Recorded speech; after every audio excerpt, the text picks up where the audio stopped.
So I've been running around on all the different classes as of late, and one thing that I've been really paying attention to is how should you approach getting to level 100 or at least towards the end game as fast as possible. Now, there are two considerations here. One is alternate characters, and two is any future character. For alternate characters, as long as you're not swapping over to hardcore when you're softcore or vice versa, you're going to have renown shared across all your characters. And going forward, we're going to have the fog of war uncovered. We're still going to have to go to each place in the map and find the waypoints and do the strongholds, which is still something that you're going to want to do. But at least you have the campaign finished, your mount, any future character, or any ult. And for ults right now, you're going to have that renown shared. Going forward, though, you're going to have a limited amount of skill points if you decide to make a new character for the season, only up to the point where you're going to have those altars and the fog of war renown. With that said, what is the strategy? What have I been doing to try to get to those higher levels as quick as possible? So I'm on a level 1 sorcerer here just to show you all what this looks like, a brand new character. And I could easily sit up here and say, you know what, get some friends, guys. Don't be lonely. Sit there in a world tier 3 capstone dungeon and then do the world tier 4 capstone dungeon.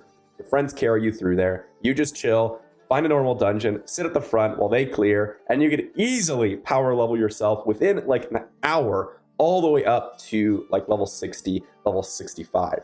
I did this on one of my characters just to try it out, and yeah, it's as good as it looks, okay? So if you want to skip a majority of this, then yeah, you could just do that. And unfortunately, that's just the way it is. Assuming you don't have someone to do that for you and you're going to play solo, well, we got a few things to mention. We're starting with all the different waypoints for the major cities and for Tree of Whispers, but that's it. So the first thing you have to consider is that you're going to get 10 skill points and the Paragon points, but those don't apply to level 50, so we'll ignore those for now, which means you should immediately jump to World Tier 2. Normally, it's not worth the additional time taken, but with 10 skill points starting out, I could easily, max out Arc Clash, max out Chain Lightning if I wanted to do that, pretty much, and I can just use these two skills and basically one-shot everyone. And that's what you should be doing, okay? So World Tier 2 is going to give you a lot more XP because you're able to one-shot everything. And we still need to unlock a lot of the Nightmare dungeons, or dungeons specifically, for our Nightmare dungeons, which means we got to start doing our strongholds. So the first thing that I recommend is go around the map and get your waypoints and strongholds. And the reason being, one, strongholds actually give you really good XP. But actually, more importantly, is if you're not doing this, then you may end up in a situation where you enter the end game and you can't do a specific Nightmare dungeon, you can't teleport to a specific town, and that is because you don't have them unlocked.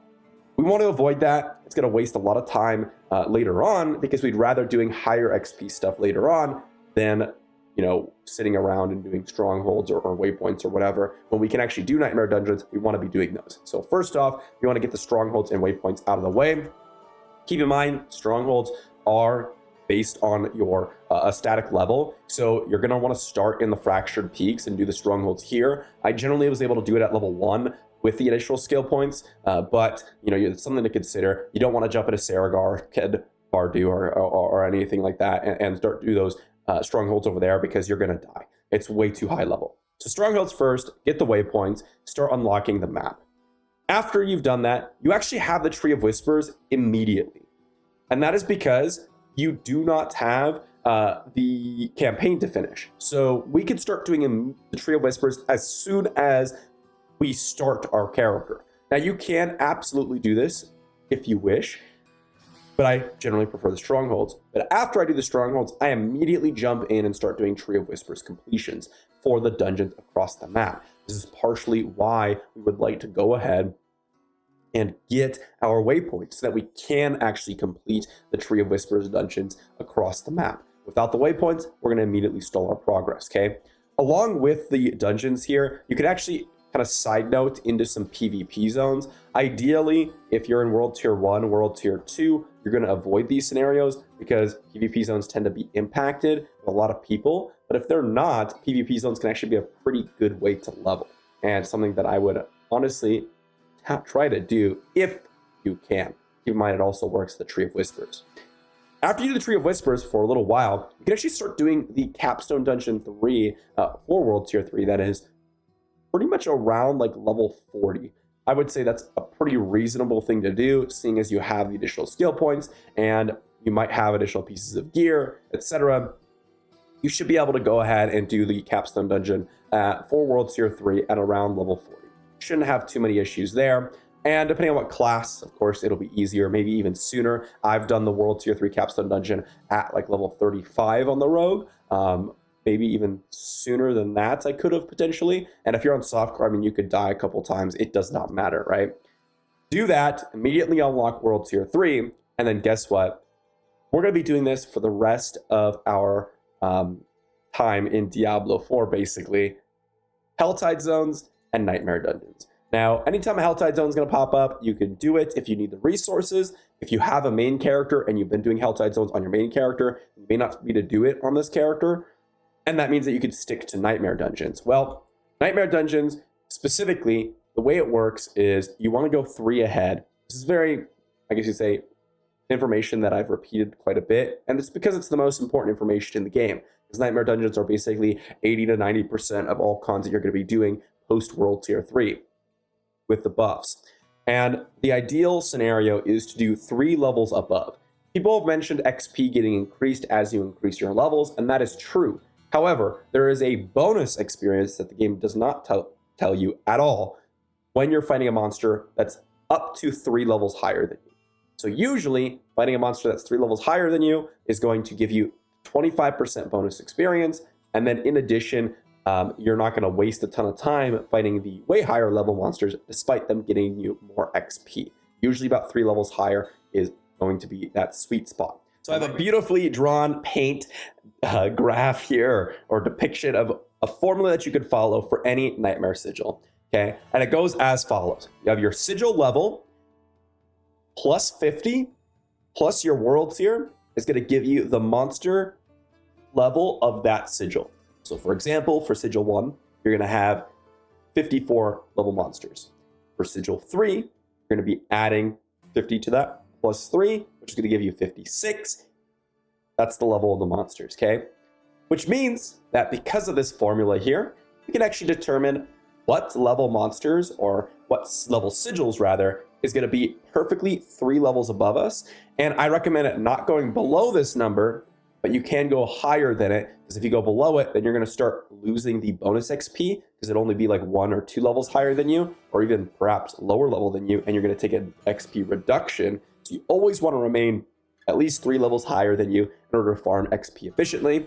And from 1 to 20, which means from 51 onwards, from 51 to, I should say, 71. So from 51 to 71, you can use this number right here. And that is, take your level from 51 to 71 and subtract 50 from it, and that's the sigil that you want to farm. From 72 onwards all the way to level 100, you're going to use this number right here. So 72 to 100, you're going to use this number. We'll circle this. We'll circle this. That was a terrible circle. That's not much better, but it is what it is. So from 72 to 100, you're going to use level minus 51, because our world tier now goes up to world tier 4. Okay, so let me give you an example of this. Let's say I'm level 90. Okay, well, I take 90 minus 51. That's going to give me, oh my goodness, I just blanked on my head there. 39. Okay, so level 39 sigils is going to be perfect for when you're level 90. Let's say you're level 60. Well, you subtract 50 from it, you're going to want to farm a sigil 10. That's going to be perfectly 3 levels above you. And you can apply this formula to every single scenario after you've reached level 51 and onwards. Again, you can go above that number. So let's say you're doing minus 50 and you get, let's say I'm level 51, I take minus 50. That means I can farm a tier 1 sigil. I could farm a tier 2 or a tier 3 or a tier 4, but I don't want to go below that and farm whatever else is lower. A better example would be, let's say I am level 90 and I need a level 39 Nightmare Dungeon to be 3 levels ahead of me. I don't really want to farm at 37. If I'm farming at 37, then it's going to be a reduction in XP, but you can farm, let's say, a level 41 or 42. And in fact, oftentimes when you're at that point, you can farm like a level 50 or 60 and be totally fine for speed farming. So hopefully that helps, guys. If you follow this, I know it's a little bit confusing, but once you kind of get the hang of it and you start using it in your daily routine, then it'll be much easier for you to just quickly figure out what sigil do I need to run, or you can just do it with trial and error, but maybe this will help you avoid that. Thanks for watching, everyone. I did want to do a testing build or test a build here because a lot of people have been asking me to test Woody Joe's Flurry Rapid Fire build and how I feel about it and what I think about it. So I'm going to try to build that out and do a video on that to show you all what I think about it for a minimal investment, because I've seen a couple people want to try it out and they don't want to spend the resources, and I figured, you know what, I'll give you my thoughts on it so that way you could do it or not depending on what you want to invest into it. Thanks for watching again, and I'll see you all for the next one.